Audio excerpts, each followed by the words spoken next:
15 cups of coffee and 3 energy drinks. All right, we're going. And we're live. Wait. We're back.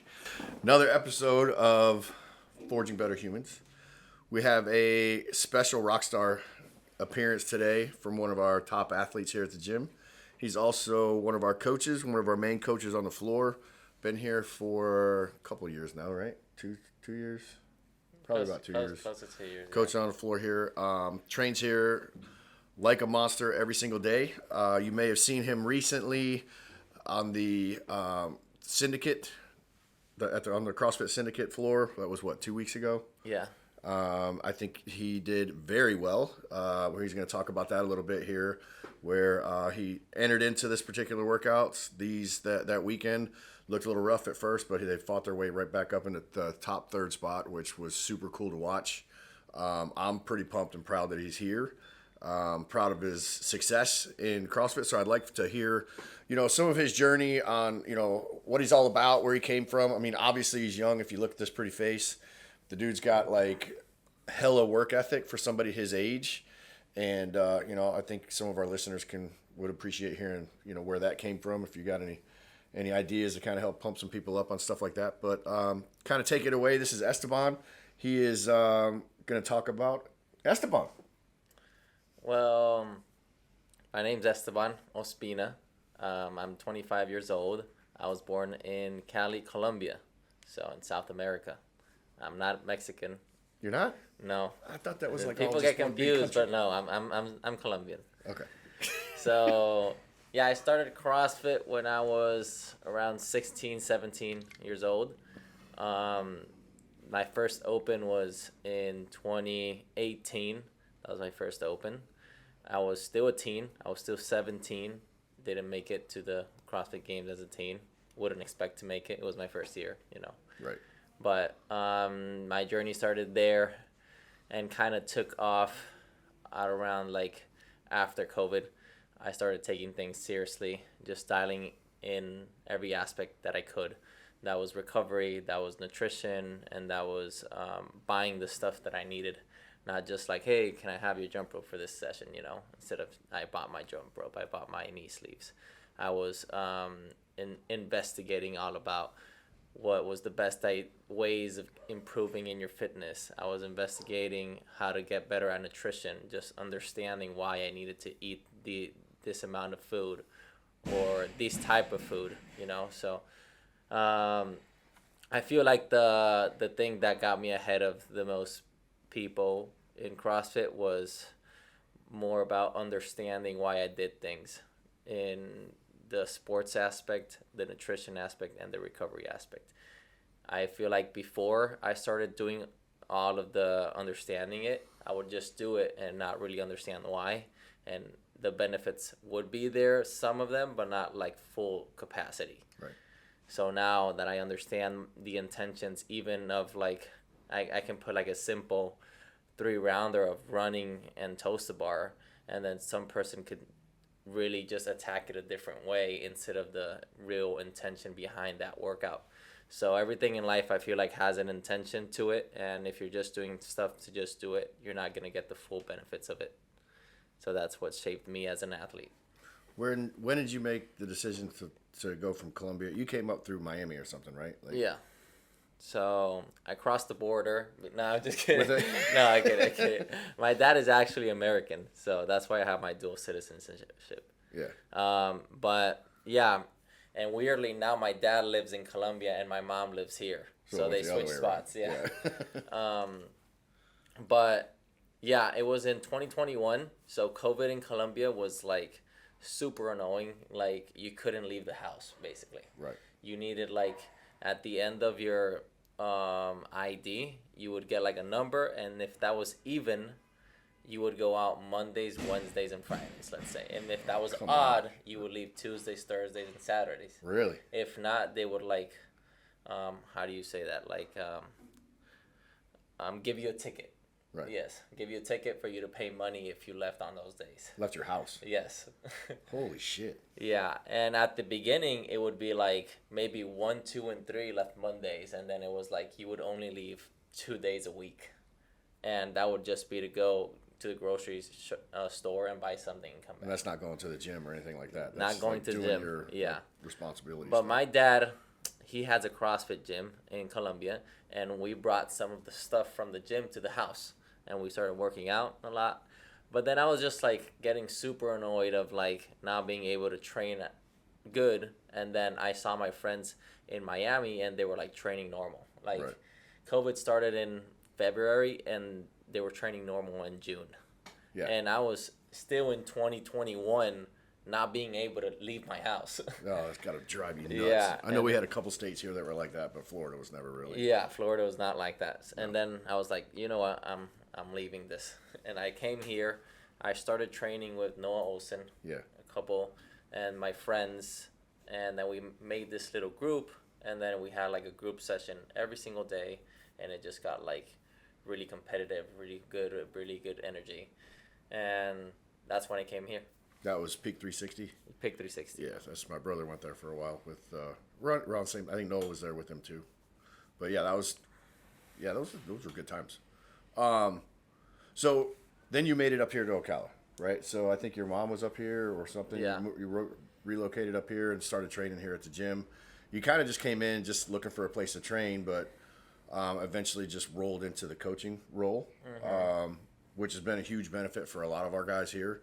You have a lot of knowledge even for your age, which I think is really cool because on the athlete side of it, like you were kind of delving into a little bit, you understand that it's not just about coming in and doing work. It's understanding all the back end of it. Like, why do you feel this way? What's the workout intention for? And you have a really good way of explaining that to people when they really want to break it down. So there's been a lot of benefit to having you here. So I appreciate all of that. But so you had an opportunity to get to the games last year, kind of missed it a little bit. You don't have to talk about that if you don't want to. But this year, No, we can talk about it. yeah, Yeah, so like before I came to Ocala, this Mexican team brought me in to their headquarters and was like basically like an athlete signing. They were like, here, come here. We'll give you a house. We'll give you food. We'll give you the gym. We'll give you all of this stuff.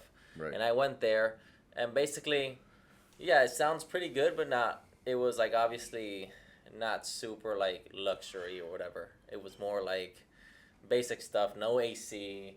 There was no like the amounts of food that I would eat or the quality of the food that I would eat. And so it was basically like me stripped away from my family, trying to make it to the games, and just like in their conditions, you know? Like I was just depending on them every single day. Yeah. Like Yeah. if they would take me to the gym, drive me to the gym, all this stuff.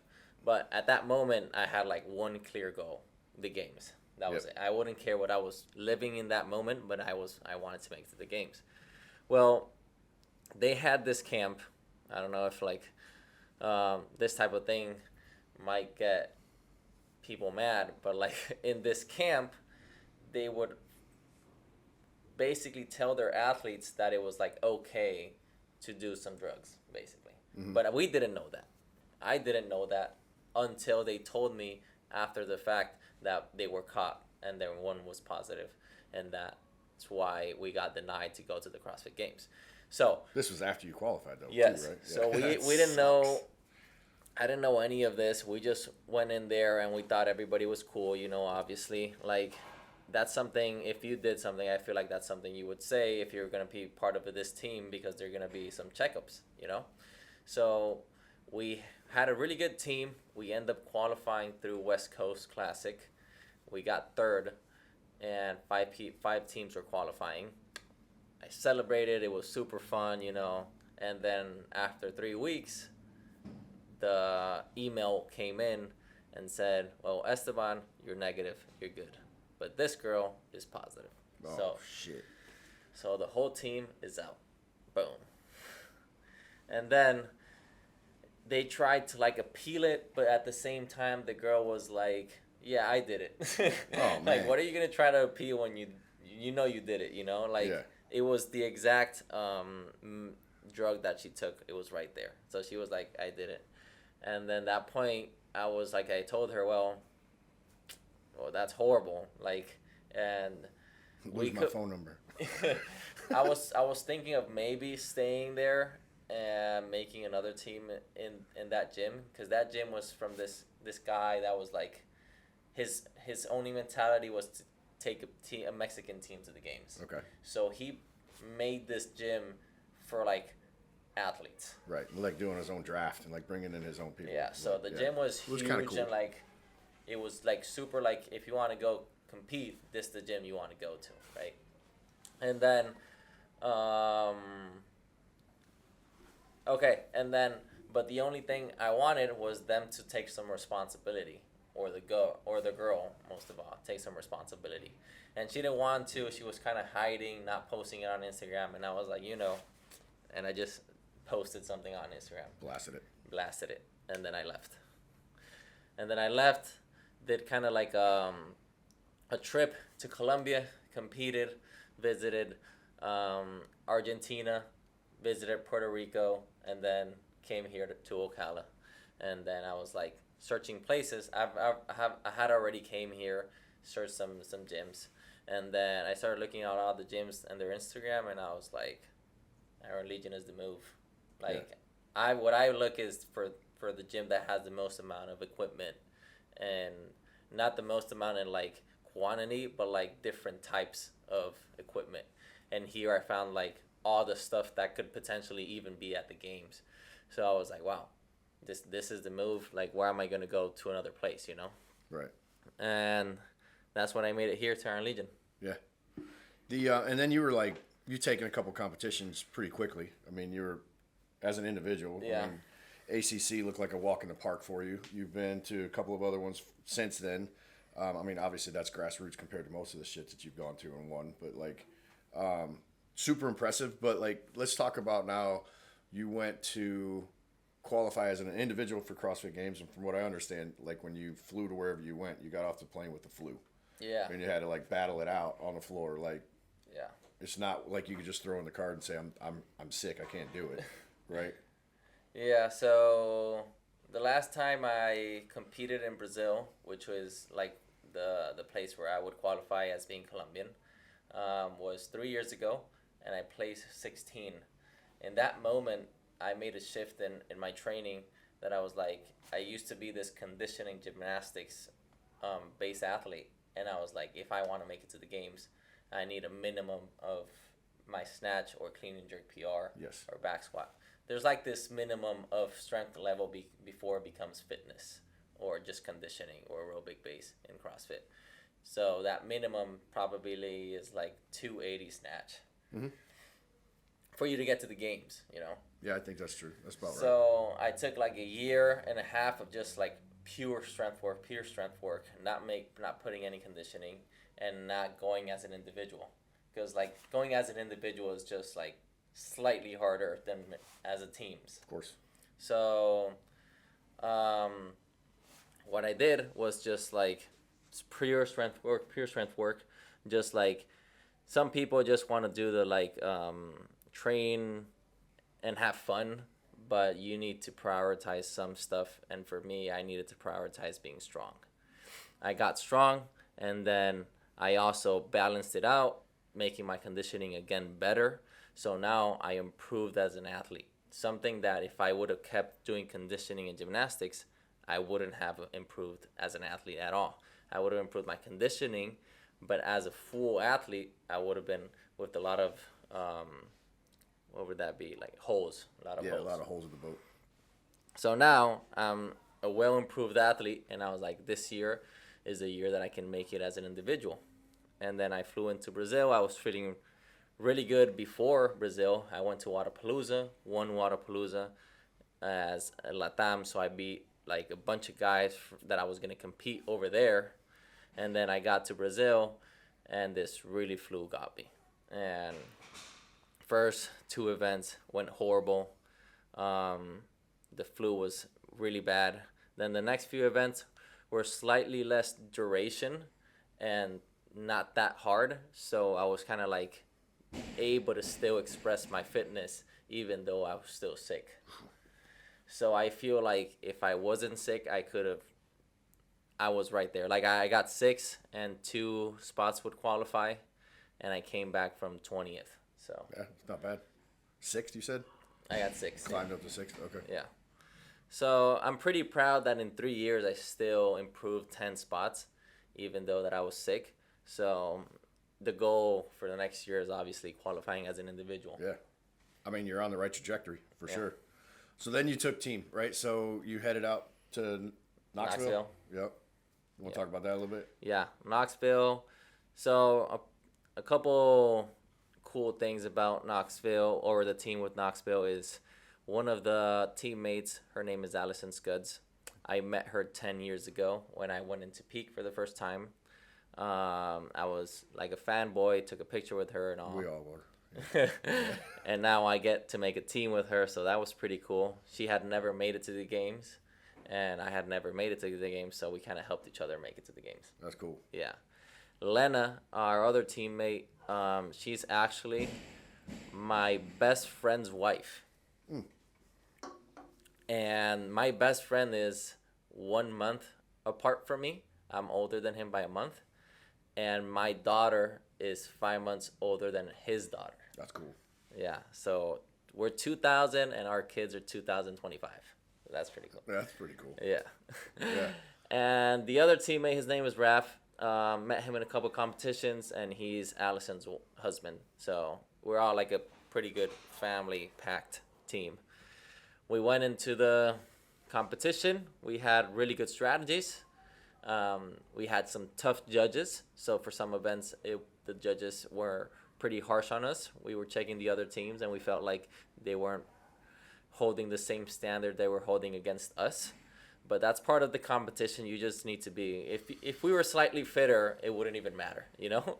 Right. So like the whole thing is just like, I guess we have some holes in this particular workout still. If we were fitter in this type of event, the 3 no reps, 4 no reps that we got wouldn't have mattered. So that's the goal for the games, is just like everybody improve in their specific areas instead of concentrating in other things that aren't going to get us better in 6 weeks, but just really focus on that stuff that we found as a whole in these semifinals. We ended up the first day in like 8th place. The second day we were still in 8th place. The last event of the second day we won it. We came back to 5th place. Then the next day we had a couple good events that still had us in 5th place, but slightly closer. And those 2 events put us in striking distance of 3rd. Right. I was watching that. We were like 6 points away from 3rd place. And there was this team still ahead of us, so we needed to beat 2 teams, and we needed help from other teams. So basically, we needed to win the workout and to be able to potentially grab a ticket to the CrossFit Games. If we won the workout and they came in 3rd, they qualify instead of us. Right. So we needed to like make it happen. But there was this semifinal is one of the most stacked semifinals that there is in the world. So we knew if we won, there was a big chance of good teams getting in between. Mm-hmm. So we just needed to make it happen. And we made it happen, so that was pretty cool. We celebrated like 6 times in that same workout. Not 1 celly, we hit 6 cellies. And now we're CrossFit Games prep. That's badass. So how much team prep? You just talked about how well you know that team. Yeah. How much team prep did you have going into that? So in the Open, which is around March, we flew out to Las Vegas. We had to do the Open over there, and we had like maybe 3 days of doing workouts with the team. Okay. And that was everything for me to like kind of see that we were gonna be a good team. We have like a good height for the worm, which is one of the hardest implements in CrossFit. Just synchronizing the worm is really hard, and it's also like a size matter. If you're a very tall athlete and your girls are slightly shorter or way shorter, it's gonna be much harder for you. Yep. So we're kind of in this like going down phase like this, and that really helps us with the worm. So it kind of almost feels weightless. When we qualified with the Mexican team, the two girls are like way shorter and just made the worm so much harder. We still qualified, so that's when I was like, wow, with this team, I'm feeling this worm basically weightless, so we're gonna actually crush the worm workouts, and that's one of the workouts that we won. And that's basically all the prep we had until Knoxville, where we arrived like a week before and hit some of the workouts that we were gonna compete in, and basically like finish the final touches. But what I really appreciate about this team is that they're super into detail. Yeah. Like when the workouts were released, where they were like, okay, this is like the individual version of this workout, but like still adding the rest it would take if your team was there. So all of the workouts we prepped them before individually, but still thinking about like if this person was here. Maybe if we need to synchronize the cleans, you need to take a second here to synchronize with the other person. We talked about that. So everybody was kind of on the same page when we arrived to Knoxville. Yeah. I can tell by the way you were talking about the teammates. That's kind of what I wanted to touch on. Like, because you knew those guys and because you guys, some of you are friends, you've got kids, like all that stuff together, like that goes into a really good team. I think there's good synergy in there. There's like nonverbal communication that you kind of need on the field when things are going hard, pressure's going, and just the way you're breaking it down. Like, hey, I think we should do it like this, and there's really no argument. It's everybody agrees because we're all on the same page. Yes, right? We're all saying, hey, together we need to cross this line together. Yeah. And I agree that this, that's a good plan. Let's fill in this hole. Let's fix this piece. But no, that's awesome. But yeah, that's kind of what I want to do. Is just get on here, introduce you, talk about what we went through, and what's the plan now. So we got the games coming up here in July, right? Yes. Anything before that?